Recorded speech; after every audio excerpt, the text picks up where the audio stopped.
Hello everyone. In this video I want to discuss Ben Jonson, who is the first poet that we'll be looking at this semester.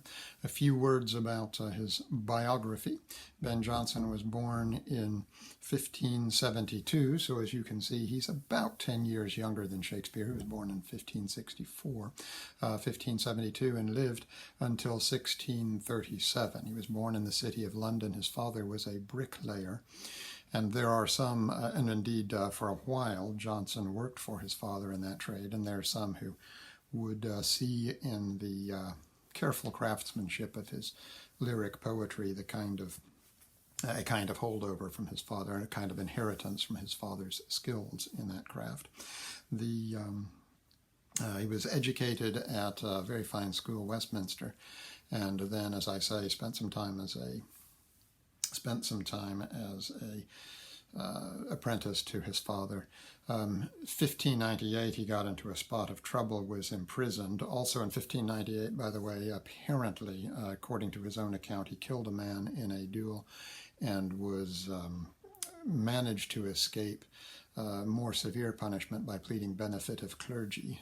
If you're interested in what that is, it goes back to the old idea, some interpretations of Scripture, and certainly the old idea posited in St. Augustine's City of God around the year 400 AD, that there are two kingdoms in this world, the city of God and the city of man, and the city of man has no jurisdiction over the city of God. This is why, for instance, in the Catholic Church today, if a person confesses a sin to the priest in the confessional, the priest cannot be compelled by civil authorities to testify against that person. And so the idea was that if you could read, this was a holdover, by the way, an anachronistic, outdated holdover from the Middle Ages, but it was still on the books as a technicality. If you could read, in the Middle Ages, almost certainly anyone who could read would have been connected with the church. So the idea was if you could read, you were a clergyman in some way, and therefore the civil authorities couldn't punish you. And so by pleading benefit of clergy, Ben Jonson apparently got off from this. From severe punishment from that charge. Primarily in the late 1590s, he found the course for the rest of his life. He's entered the theatrical world in London, and I think it's fair to say that probably he's the second most important playwright in English after Shakespeare, certainly the second after Shakespeare in this period of time that we're discussing. He's best known for a series of comedies. They're based, the early ones are based on the Italian Renaissance Commedia dell'arte form. And these are comedies these are now called, or these have been called comedies of humors. What that means is that each character in the comedy is distinguished by a particularly strong peculiarity of personality, called humors for this reason, and I am going to discuss this at brief length here because we are going to have to discuss, we're going to refer to this at several points later in the semester, so we might as well discuss it here as there. So humor is cognate with our word humid, meaning a liquid. And the theory was, this is an old physiological theory that in part goes back to the ancient Greeks and was refined and added to in the Middle Ages and the Renaissance. The idea was that your body produces four main liquids: blood, phlegm, yellow bile, and black bile. And that these liquids each tend, by the way, they're produced in your, in your midsection.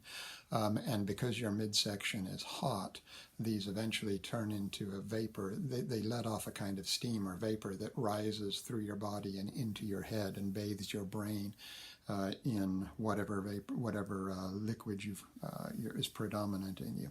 The trick for good health is to have all four of these liquids in perfect balance or harmony. And when one is ill, very often it was diagnosed as one having the humors out of whack. So for instance, you might be thought by a physician to have too much blood relative to the other humors, and so they might attach leeches to your body to drain some blood away from you and that kind of thing. But that's what he meant by comedies of humors. He also wrote a few tragedies as well, and carried that through the first decade, the years of King James's reign eventually. Retired as a sort of grand old man of English letters, and as I say, passed away in 1637. So that's just a very brief and rough biographical sketch. What I want to look at in this course are his lyric poems. Lyric poems, that is to say, not dramatic poems, poems written in verse, as many of Shakespeare's are, nor yet epic poems or narrative poems. These are poems that tell a story, but lyric poems. They tend to be relatively brief, and lyric poems also tend to express a speaker's emotion.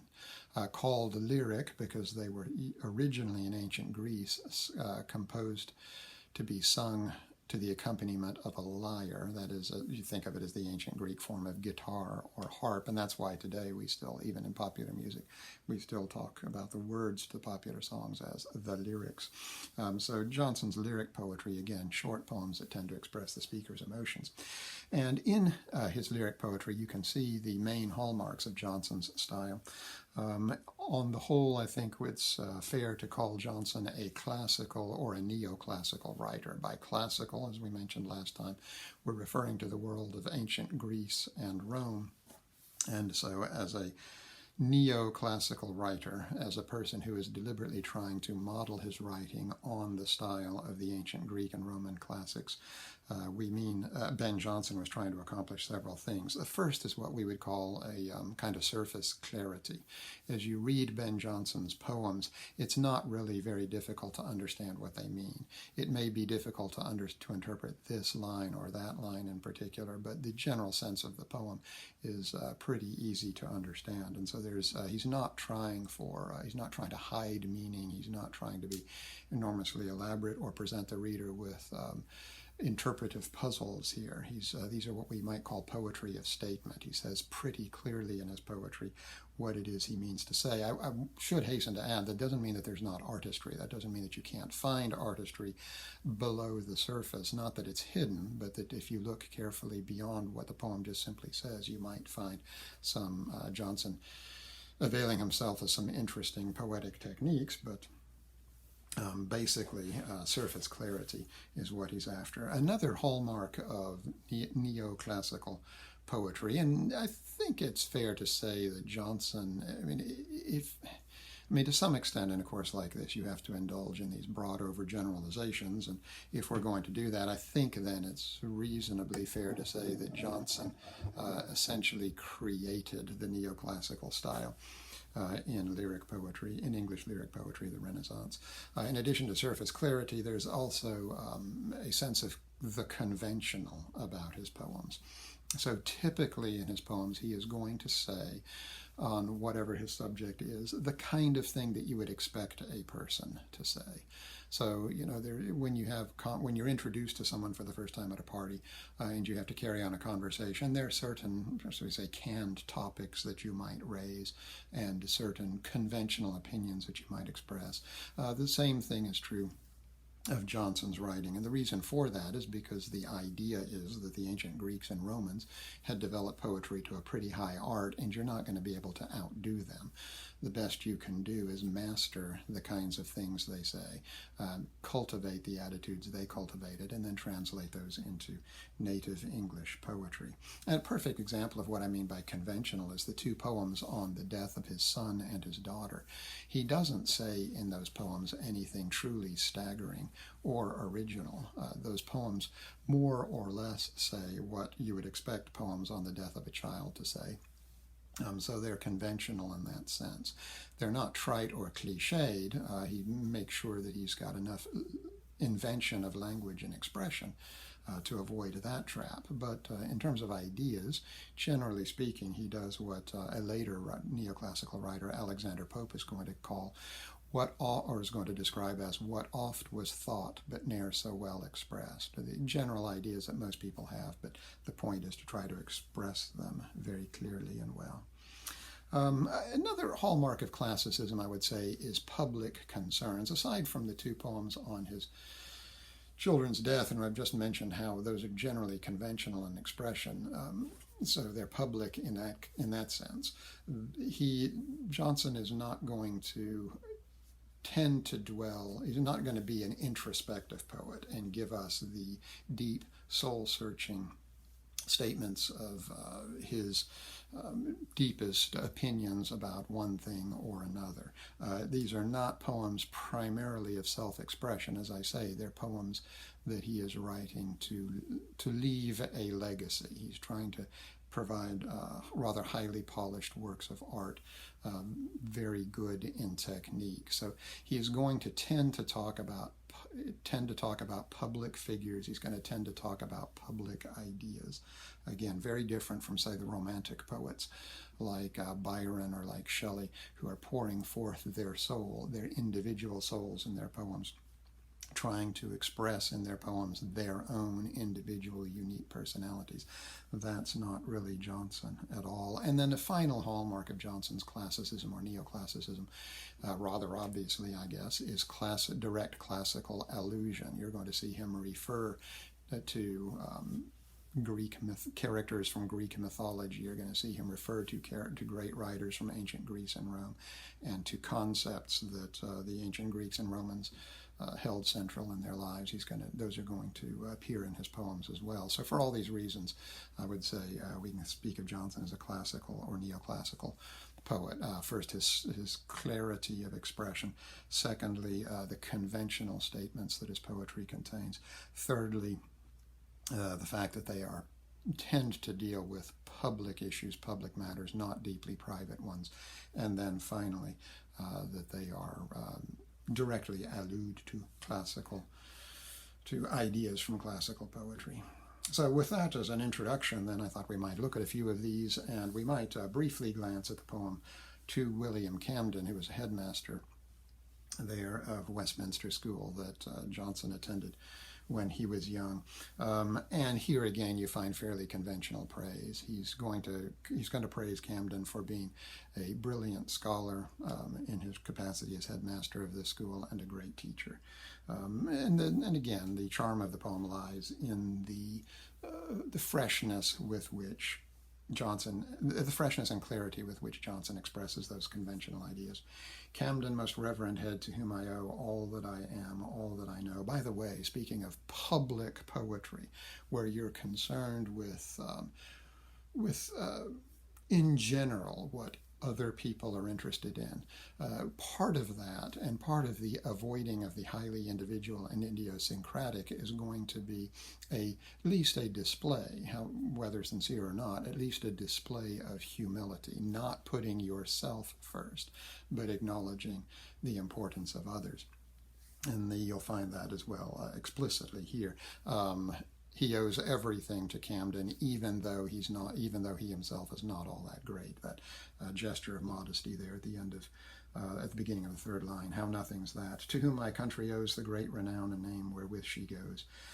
Again, how conventional is it if you hear a public speech on the importance of education to hear the speaker talk about how important it is for public good to educate future generations and make our nation stronger? It's exactly what he's saying here. Then thee the age sees not that thing more grave, more high, more holy, that she more would crave. What name? So again, regular praise here. It's high praise indeed, but again, he's not saying anything that you couldn't find in other poems of this type written at the time. What name, what skill, what faith hast thou in things? What sight in searching the most antique springs? Camden himself was known as a classicist, as a scholar of old languages, so antique springs. What weight and what authority in thy speech? Men scarce can make that doubt, but thou canst teach. So think of Camden as a kind of Google search engine. Whatever question you have, you can go to him and he'll have at least some information to impart to you on that topic. Pardon free truth, and let thy modesty, which conquers all, be once overcome by thee. Many of thine, that is, many of his students, this kind of poem better could write than I, but for their powers accept my piety. So he piously values his old teacher, and once again the gesture to humility. Anyone else could have written this better, but at least accept, if I'm not a great poet, at least accept my demonstration of great friendship here. So again, clarity of expression, again, a public poem about a public figure, and relatively conventional in tone. The poem on his, we might compare them, obviously, the poem on his daughter and the poem on his son, both of these about children who died young. His daughter died quite young, essentially as an infant, and his son died, I believe, at about 12 years old. So his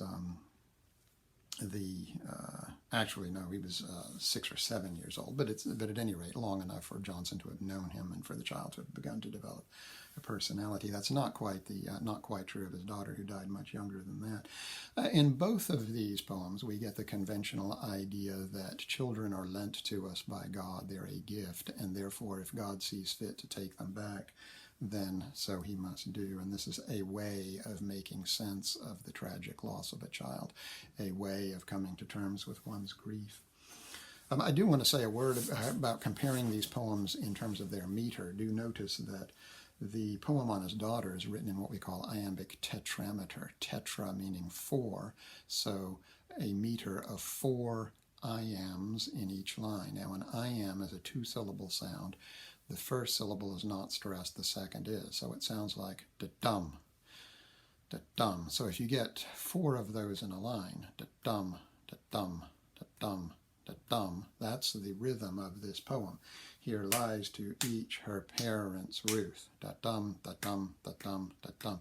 The poem on his son is a longer line. It contains 5 of those iambs per line. It's in what we call iambic pentameter. Farewell, thou child of my right hand and joy.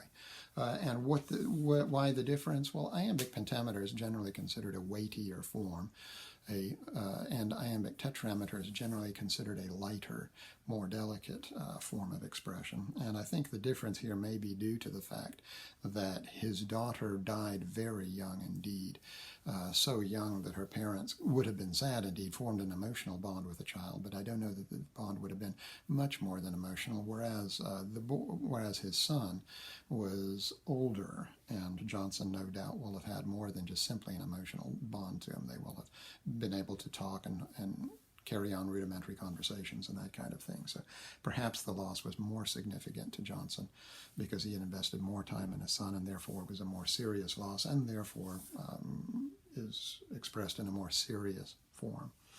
But back to the poem on his daughter. Here lies to each her parents' ruth, that is, ruth is sadness. Mary, the daughter of their youth. Yet all heaven's gifts being heaven's due, it makes the father less to rue. So again, heaven has given her as a gift, and therefore heaven might expect her back. And the fact that she is in heaven, of course, makes it easier. And notice how conventional that expression is. When someone we know passes away, we will say, to comfort ourselves or to comfort those most immediately feeling the loss, oh, she's in a better place now. She's in heaven. Her suffering is at an end. And again, so Jonson is not saying anything startlingly new or original in this poem. Indeed, it's hard to find anything to say new or original when you're trying to console someone about the loss of a loved one.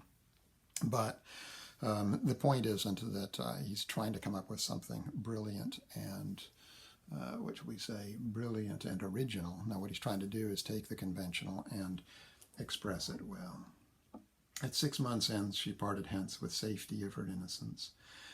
And again, another consolation is that a 6-month-old can't commit any sins, and therefore she hasn't made any big mistakes in life. She was spared the pain and suffering of the world.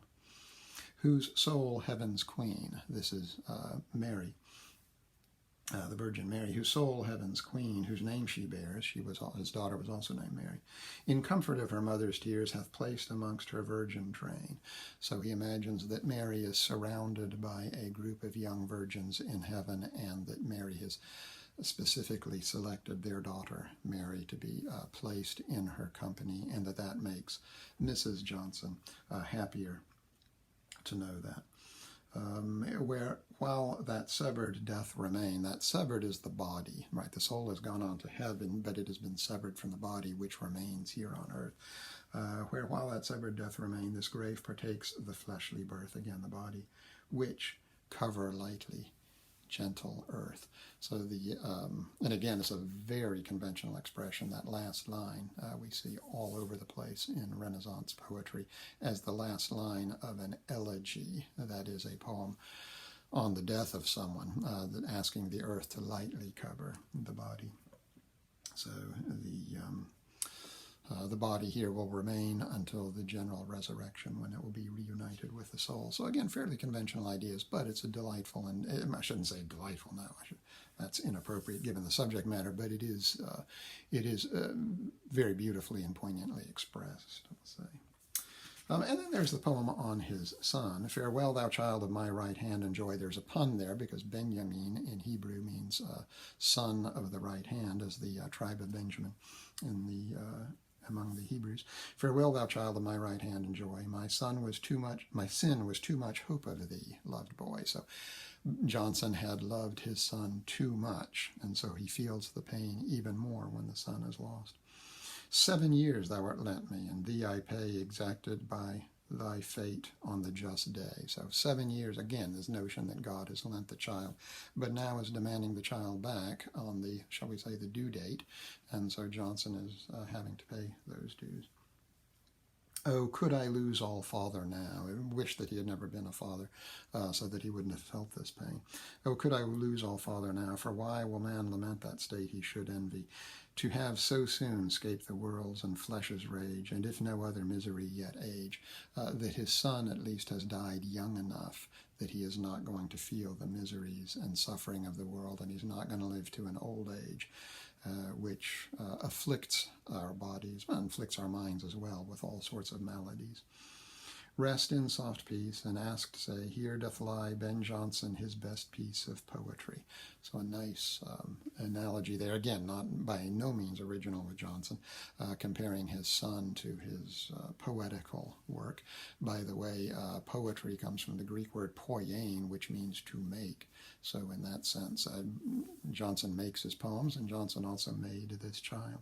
For whose sake henceforth all his vows be such as what he loves may never like too much. So he's learned his lesson. Whatever he loves, he will not become too emotionally invested in, the Stoic resolution that henceforth he won't become too emotionally invested in, because he doesn't want to have to face the pain of that loss. So those two poems, those two brief elegies on the death of his children. Again, very stately poems, very finely crafted, very compact, economical writing, shall we say. Then we move on to the poem to John Donne. Now, John Donne, as we will see next week, is a writer, a poet of a radically different style than Ben Jonson's. They were roughly contemporaries, and Jonson, we don't know much about the relationship between the two poets. Because they're both learned poets, perhaps they got along. Perhaps because they're both learned poets, who knows? Maybe they felt a sense of rivalry or envy. It's hard to say. And it's rather curious property of this poem that it can be read in two very different ways, almost contradictory ways. And surely it's hard to think that's by design. The straightforward surface reading seems to make this poem pretty clearly a poem of high praise. Done, the delight of Phoebus, Phoebus Apollo, the god of poetry. Done, the delight of Phoebus and each muse. Here again we have a classical allusion not only to the god Phoebus, the ancient Greek god, but also to the muses, the ancient Greek goddesses of inspiration. Done, the delight of Phoebus and each muse, who to thy one all other brains refuse, whose every word, so the muses refuse any other gifts because they've lavished all of their attention on Donne, whose every work thy most early wit came forth example and remains so yet. So Donne was a precocious writer, writing at a young age, from a young age, longer a knowing than most wits do live, and which no affection praise enough can give.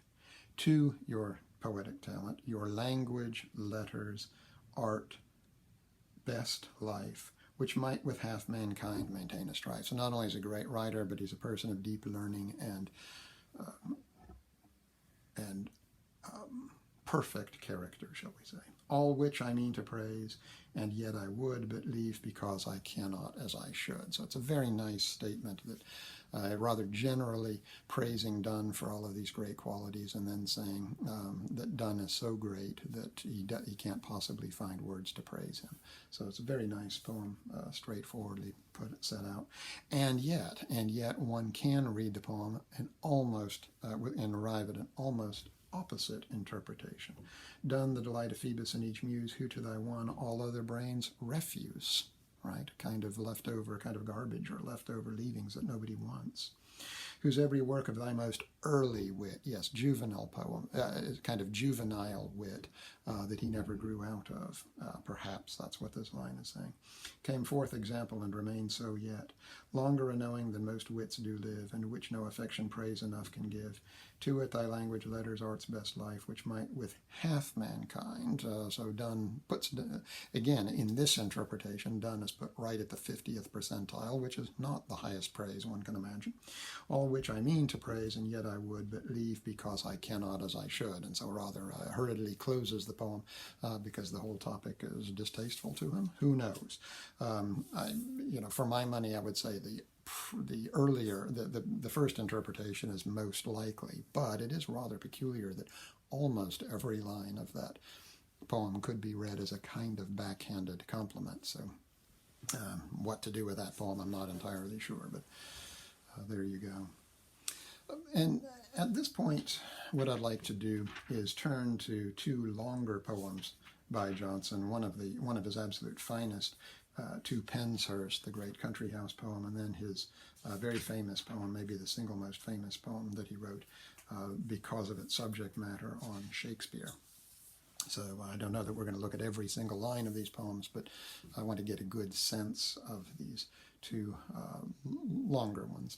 A word about the genre of Penshurst, and in fact a word about genre generally, that when you're reading older literature, certainly Renaissance literature, may be the best place to begin when you're undertaking to read a new work or a work for the first time, is ask yourself what genre it's in. And I say that for this reason, because the genre or the type or the kind, genre related to our word kind or kin, as you can see from our word gender, the type of the category of person you belong to, and so on.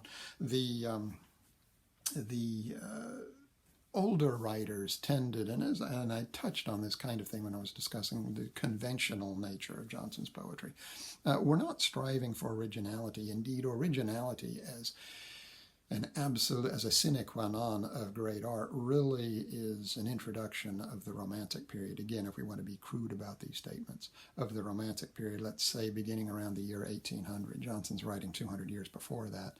He's not interested so much in originality. What he's interested in is taking conventional ideas and expressing them very well. So these older writers always write in genres. It's why Shakespeare wrote in the genre of comedy. I mean, you look at a modern writer like Beckett, for instance, a play like Waiting for Godot. It's very difficult to know whether that's a kind of comedy or a tragedy or something else, but with Shakespeare he's always writing in one of these genres, and almost any writer of the time is writing in a genre. And the genre that Jonson is drawing on here, in fact it becomes a genre after Jonson, the English country house poem. He almost invented that genre. This is one of the earliest poems in that tradition that becomes a very important, I shouldn't say very important, but it becomes an important minor genre of English poetry for the next 200 years or so in English literary history. But back of that is the genre of the pastoral, developed rather late in Greek literature by a writer named Theocritus. But the pastoral is set out in the countryside as opposed to the city, and in fact conceptually as opposed to the city too, because one of the themes of pastoral poetry very often is how bad and corrupt life is in the city. Out here in the countryside, life is freer and easier, and people are more honest. You can find this theme in a number of country music songs, for instance. And so Jonson is writing in the pastoral tradition in this poem. He's writing in praise of a house, and talking about the house in its country setting and how wonderful that is, and indeed even comparing the house favorably with the court of the king. So Penshurst was the name of the estate of the Sidney family, the most illustrious member of which was Sir Philip Sidney, a poet who was about, I don't know, a bit older than Shakespeare. He was a poet. He was a scholar. He was a soldier. He wrote, if you want to call it a novel, he wrote a very, very long Renaissance English prose narrative called the Arcadia. And he was and he was also sort of the epitome of learned values and demeanor of the day. So he was very well liked and admired by most people of his age. And the country estate that his family owned is this place called Penshurst. And what Jonson is going to tell us in this poem about Penshurst is that it's a relatively modest estate. You would expect someone who's that well known to have a gigantic, ostentatious house, but no. This is an older house, an older familial seat that was not built, as he says, for envious show. It was not built as this rather imposing edifice to show off the family's wealth or power, but it's a relatively modest dwelling, and the main thing about the house is its magnificent surroundings. Nature has endowed this house with all kinds of bounty, which speaks, of course, very well of the inhabitants of the house, and then also the character of the people who dwell there. They are free and easygoing and hospitable. So without much more ado, read some selected passages from To Penshurst. By the way, if you look carefully, the structure of the poem or the meter of the poem is iambic, pentameter, couplets, the same meter that he used in the poem on the death of his son, or the poem on John Donne as well. And this is I think it's very nicely adapted to this poem because it just flows mellifluously, and that's entirely appropriate in a poem which, among other things, celebrates the river that flows through the estate and so on. Thou art not, Penshurst, built to envious show of touch or marble, nor canst boast a row of polished pillars or a roof of gold. Thou hast no lantern whereof tales are told, or stairs or courts. He's beginning by talking about what Penshurst is not. That is a grand, imposing edifice, like the kind of thing you see on Downton Abbey, that kind of gigantic building which takes your breath away when you come over the hill and see it for the first time. No, this is a more modest edifice. Again, humility as a virtue in an age which values the public. But you stand an ancient pile, and these, that is, these big ostentatious houses, grudged at, people grudge at them. Why did they waste so much money? You see these kind of big houses that the Hollywood stars purchase, and you criticize them and say, I would have had better, if I had that kind of money, I would have built it better, and so on and so on. Nobody says that kind of thing about Penshurst, because nobody grudges them. Nobody envies this house, because it's not this ostentatiously built thing to provoke envy. Thou joyest in better marks, not so much architectural splendor as gifts of soil, of air, of wood, of water, wherein thou art fair. So it's very natural. This home is perfectly suited to its natural environment. Thou hast thy walks for health as well as sport. So it tells us the people are healthy. They go out and exercise themselves on these various walking paths. But also that, and this is important in this day, I mean, nowadays we mostly get our meat from a supermarket, but not in those days. You had to do what many folks in this part of the world do, and that is shoot the deer in order to have meat. And so the surroundings are used for sport as well. Let's see, thy mount to which the dryads, that is, these gods and goddesses, primarily that inhabit the trees. By the way, drus, the root there, the ancient Greek word for tree generally, but also oak tree, is the same root that gives us our word tree, drus, tree, and also the word druid, for instance. Let's see. Thy mount to which the dryads do resort, where Pan and Bacchus, these are these nature gods. Pan, the Greek word, which means everything. He's the god of all of nature, and Bacchus as well, a god of the countryside. The god particularly of drink, so he's a god of good cheer and slight inebriation and that kind of thing. but associated with the outdoors and the growing of grapes. Their high feasts have made beneath the broad beech and the chestnut shade. So these classical allusions to these gods. Now, this is the kind of thing one might find in ancient Greek lyric poetry, that the gods have come here and held their feasts, and the kind of thing you might see on a Greek vase painting, for instance, if you've seen any of those, beneath your trees.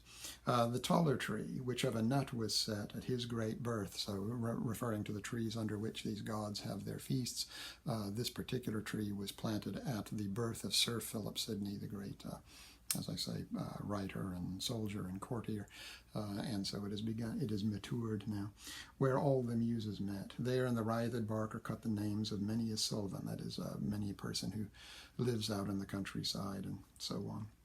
I want to move on to around line 24, 25, where he starts talking about the nature that is yielded from the hunt and from fishing.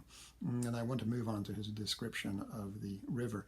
Each bank of the river doth yield thee conies, and the tops fertile of wood, ashore in Sydney's copse, to crown thy open table, doth provide the purpled pheasant with a speckled side. So each bank of the river provides rabbits for hunting and eating, and also out in the woods you can find pheasant there.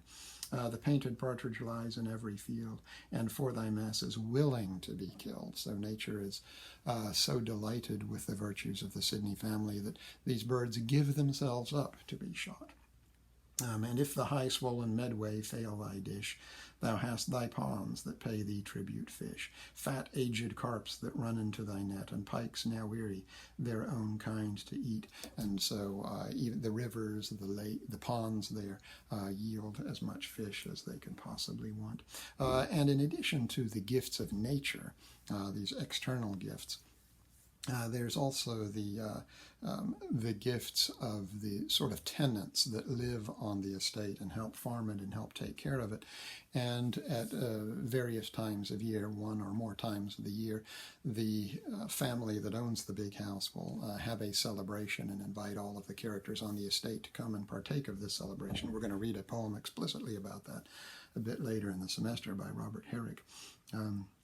And so he imagines these various characters from the countryside coming to this party, or coming to visit the Sidney house, asking for this favor or that favor, and sending their own gifts to the Sidney family up in the big house, and sending them by way of their daughters, whom they hope will make a match with some male servant of the house, or else be well enough thought of that she'll be hired as a servant in the house, which certainly would be a life preferable to drudgery out in the fields.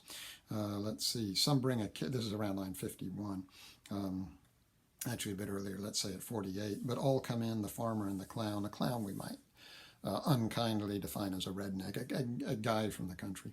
But all come in, the farmer and the clown, and no one empty-handed to salute thy lord and lady, though they have no suit. Some bring a capon, that is a carved, castrated male chicken. Some bring a capon, some a rural cake, some nuts, some apples. Some that think they make the better cheeses bring 'em, or else send by their ripe daughters, whom they would commend this way to husbands, and whose baskets bear an emblem of themselves in plum or pear. So the sending fruit or cheese as a tribute. And by the way, it's a completely ungrudging tribute, because everyone so loves the family because of the family's good nature, generosity, and kindness. And one of the hallmarks of this is the generosity in entertainment. And this, by the way, is a very important classical virtue. If you've read Homer's Odyssey, you will know that xenia, or hospitality, is an enormously important virtue in that poem.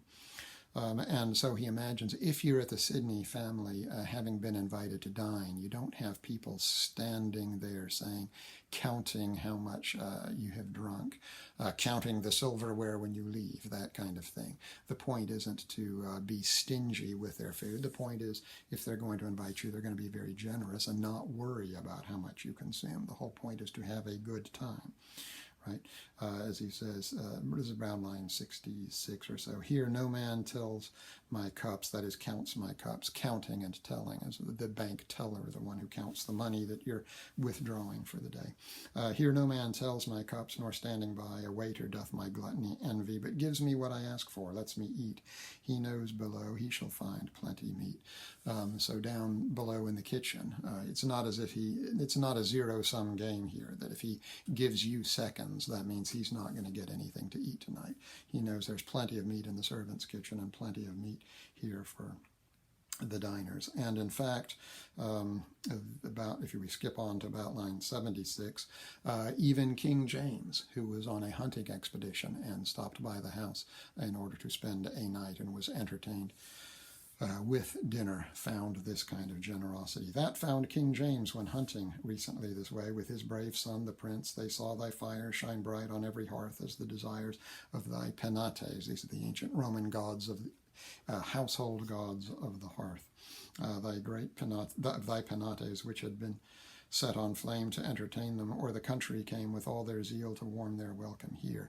And even more remarkable, Jonson goes on to tell us that the owners of the house were away, that this kindness and generosity was so habitual that the servants were able to do it. Themselves. And so if we move to the end of the poem, by the way, we find out that the woman of the house is chaste, and the lady of the house is chaste and virtuous, so no fear that you're going to be raising someone else's kids because she's been stepping out on you, that kind of thing. And then the last four lines. Now, Penshurst, they that will proportion thee with other edifices when they see. So if someone is going to compare Penshurst to a grander, more imposing home, those proud ambitious heaps and nothing else may say, their lords have built, but your Lord dwells. So other houses have been built for show. Penshurst has been built as a home, as a genuine home for a happy family to inhabit. So that's what the main ideas of that poem. And as I say, it's the first of the pastoral poems that we'll look at. We'll see a number of poems in that genre over the course of this semester. And now I would like to turn to the last of the poems we will discuss by Jonson, pardon me.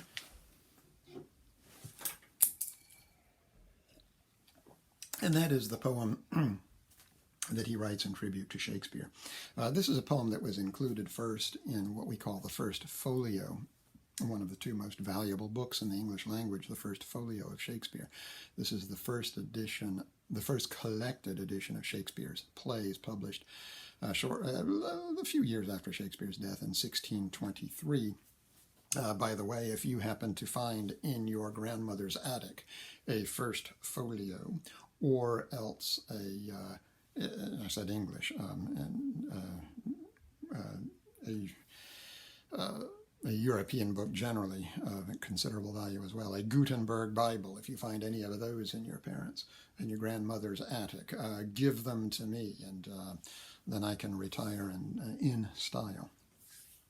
A very valuable book if you happen to come across a first edition of it. Not many existing in this world. This poem, there were a number of poems that were included at the beginning of that, tributes and praise to Shakespeare. This was typical in those days. And in fact, we still see, I suppose in our days, this is the equivalent of a blurb on the back of a book, right? This is a kind of endorsement. I think this is a great book by a great writer.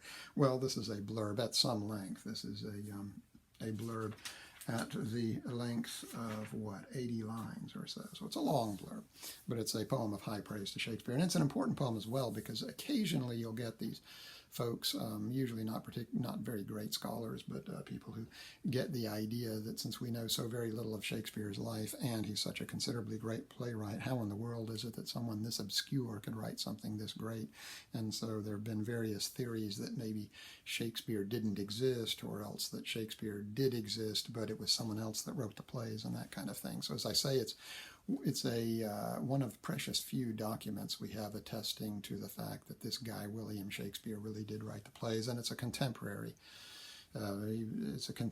document that says that. This is not something that was invented 50 or 60 years later.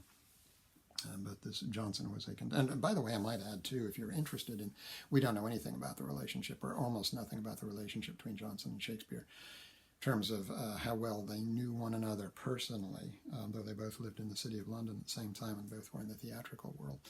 But, it's like saying these two Hollywood stars would necessarily be friends. Well, not necessarily. Sometimes they are. Sometimes, Hollywood's a big enough place that this person stars in this movie, that person stars in that TV series, and so they don't necessarily know one another or know one another well. But there is a very interesting short story by Rudyard Kipling, he of the Jungle Books fame, a poem called Proofs of Holy Writ, which is a line that's taken from Shakespeare's play Othello, and it's a fascinating, delightful short story imagining a friendship between Shakespeare and Ben Jonson, and not only that, but imagining what it would have been like if Ben Jonson, this very learned Ben Jonson, who knew the classical languages very well, had been tasked with translating part of the King James Bible, which came out during their lifetimes in 1611.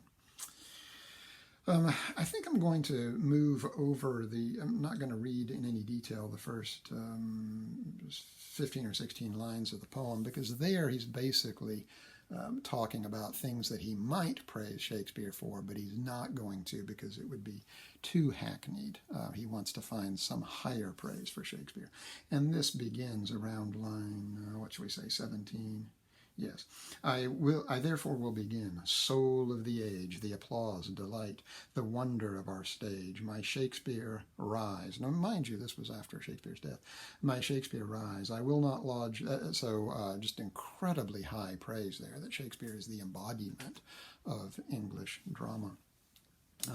And so great is Shakespeare that he's a world-class writer, not just a great English writer, but a world-class writer. And that's why Jonson says that he is not going to compare Shakespeare to an English writer like Beaumont or Fletcher or Chaucer or Spenser. Though he does have reserve higher praise for, around line 30, Kyd or Marlowe, and that wonderful expression, Marlowe's mighty line. He is going to compare Shakespeare to these world-class historical writers, which for Jonson means the classical writers of ancient Greece and Rome. And though thou hadst small Latin and less Greek, the most famous line from this poem, saying that Shakespeare was not all that learned in terms of book learning, in terms of academic learning, even though Shakespeare had obviously incredible insight into human nature. And though thou hadst small Latin and less Greek, Jonson, by the way, was the opposite. He had very, very fine grasp of the classical languages and knew the literature very well. But his plays aren't as great as Shakespeare's. They're fine plays, entertaining plays, but they're not what shall we say? They're not world-class literature. And though they had small Latin and less Greek, from thence to honor thee I would not seek for names, but I wouldn't have to. You wouldn't look far in the role of writers of ancient Greece and Rome to see who to compare Shakespeare to for names, but call forth thundering Aeschylus, Euripides, and Sophocles to us. So these three Greek tragedians of towering importance. Pacuvius, Accius, these are lesser known names. Him of Cordova dead, that's Seneca, the only Roman tragedian that's worth much. To life again, and hear thy buskin tread and shake a stage. The buskin is the rather elevated kind of platform shoe that tended to be worn when people were performing tragedy to make the characters look more serious and imposing. And by the way, shake a stage, of course, may very well be a pun on Shakespeare's name, Shakespeare. Or when thy socks were on, the socks, which would act in socks, that would lower your height to a level that was consistent with the lower themes that one finds in comedy. Or when thy socks were on, leave thee alone for the comparison of all the insolent Greece or haughty Rome sent forth, or since did from their ashes come. And so he's going to compare Shakespeare to about line 51 or 52. He's going to compare him to these great comedians from ancient Greece and Rome. Aristophanes, Terence, Plautus. Aristophanes can be quite funny even to our taste today. Yes. And so he goes on to say about line 55 that he is not going to talk only about Shakespeare his nature. It's not as if Shakespeare was purely 100% a genius formed in nature, but Shakespeare also honed his writer's craft as well as exercise his native talents. Let's see. Yet must I not give nature all? Thy art, my gentle Shakespeare, must enjoy apart. That is, his careful cultivation of his art. For though the poet's matter nature be, his art doth give the fashion, which is a fair assessment of Jonson's own style, that we are, as Shakespeare himself says in Hamlet, the purpose of writing or literature is to hold a mirror up to nature. And yet, so you're not going to say anything. I mean, you're going to say what most people know if you're going to be holding a mirror up to nature, because we all experience nature and see it around us. By the way, by nature, we don't just simply mean the woods and the fields, but essentially all that is given to imitate life, as it were. But in addition to having a just and good and interesting imitation content, you also have to cultivate a good style. He who casts to write a living line must sweat, and strike the second heat upon the muse's anvil, turn the same, and himself with it, that he thinks to frame. So if you're going to write really, really well, then you have to work at it. You have to revise and sweat at it. Good advice, as some of you are contemplating your papers for the semester. Allow yourself plenty of time to compose the paper so that you will have many days to revise and turn it to perfection. And such wert thou. Look how thy father's face lives in his issue. As he goes on to say in that famous line, for a good poet's made as well as born. You make yourself by honing your craft. A great musician can have a lot of natural talents, but that great musician still is going to have to practice scales and that kind of thing, and technique. And then a little pun on the poet's being made, because he was also made by his dad, and I refer you to what he says, a similar idea in his poem on the loss of his own son. For a good poet's made as well as born, and such wert thou. Now speaking of being born, he talks about Shakespeare inheriting his father's face, living in his issue. Even so the race of Shakespeare's mind and manners brightly shines, and his well-turned and true filed lines. So just as Shakespeare himself sort of bears the image of his dad and looks like his dad, so you know a line by Shakespeare because it was made by Shakespeare. It's that distinctive in expression. Sweet swan of Avon, that's another famous line from this poem. Sweet swan of Avon, what a sight it were to see thee in our waters yet appear, and make those flights upon the banks of Thames, that so did Eliza and our James. But stay, I see thee in the hemisphere, advanced and made a constellation there. So it's nice, he's called a swan of Avon, and how nice it is to think, he says, to indulge the fantasy of Shakespeare being a swan there, floating on the river at Stratford-on-Avon, his birthplace. But no, that's too humble a shall we say, eternal fate for Shakespeare. Shakespeare is going to be made a constellation in the heavens. I see thee in the hemisphere advanced, and made a constellation there. And he's being put up into heaven as great writers, or in the Catholic tradition, great saints, people of great virtue.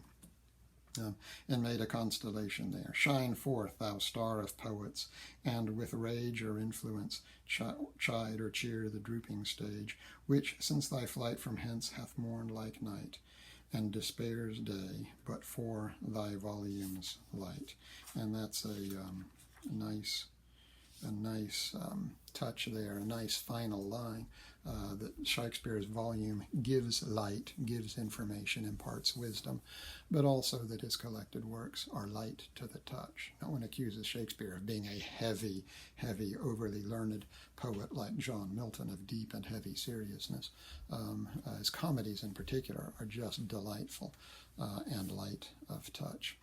So that's our survey, incomplete though it must be, of Ben Jonson. Next week we're going to discuss Francis Bacon, some of his essays, a handful of his essays, and then later in the week we'll take up probably the greatest poet of his age, John Donne.